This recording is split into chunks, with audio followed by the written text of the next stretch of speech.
Homily for the Epiphany of the Lord.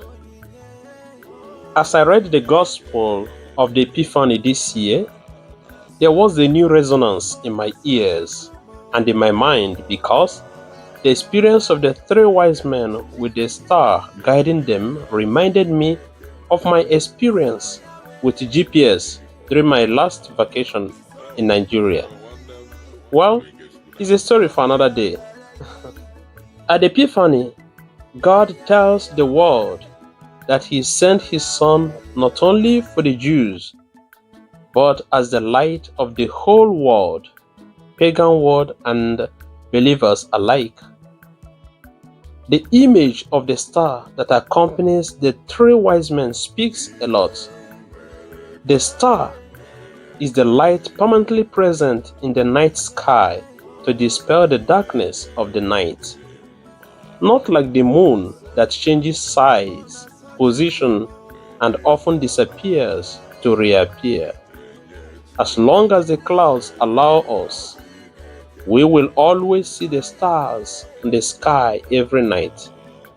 So, if the Magi saw the star, it was because they lived in darkness. It is assumed that to spot such a star, capable of communicating, guiding, and illuminating, it must be imposing compared to other stars in the heavens. Jesus is this extraordinary light that comes to illuminate our path to the ultimate goal, which is to see and worship God eternally. The Magi presented gold, frankincense, and myrrh. Dear brothers and sisters, our meditation today will focus mostly on the actualization of these gifts of the Magi. The question would be, how do we offer Jesus today gold, frankincense, and myrrh? The answer to this question will give us another vision of what we are celebrating today. Our current world has many references that offer us several false lights. But to be a Christian is to welcome Jesus as the only true light. So, are we really following His footsteps, or do we have other references?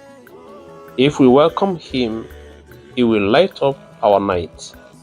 Herod was not ready to welcome this light, which is why above his house the light is not visible.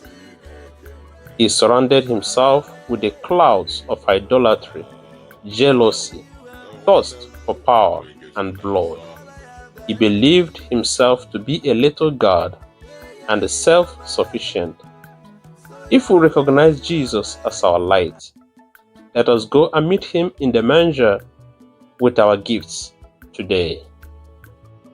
Gold, which signifies His kingship, implies for us today that it is by recognizing Him as the only King, God in our lives, and working to spread His kingdom by truly living our Christian life.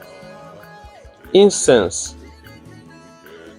which stands for His holiness and priesthood, and even divinity, means for us today that precisely our life is called to emit perfumes of holiness that will please the Lord.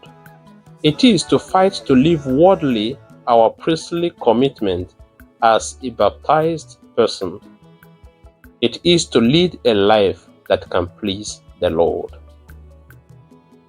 Myrrh, which symbolizes His death, but especially the incorruptibility of His body, implies for us today that Jesus sacrificed Himself to save us. In turn, we must reciprocate this gesture by being faithful to Him to the end. In a world where Antichrist ideas and ideals are born every day, it is a question of bearing Him witness even at the cost of blood. In this way, we will be able to bind up His wounds through our testimony. If we died with him we would rise again with a glorious body. Dear brothers and sisters, we are still on the way. We have not yet reached our destination, and that is why we have not yet seen the Lord face to face.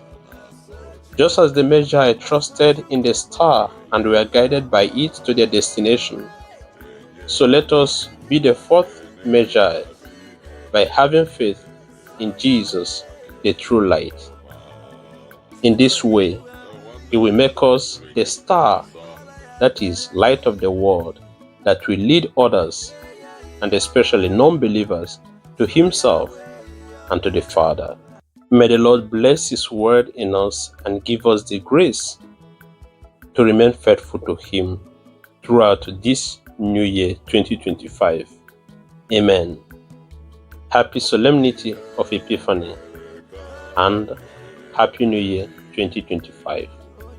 God bless you.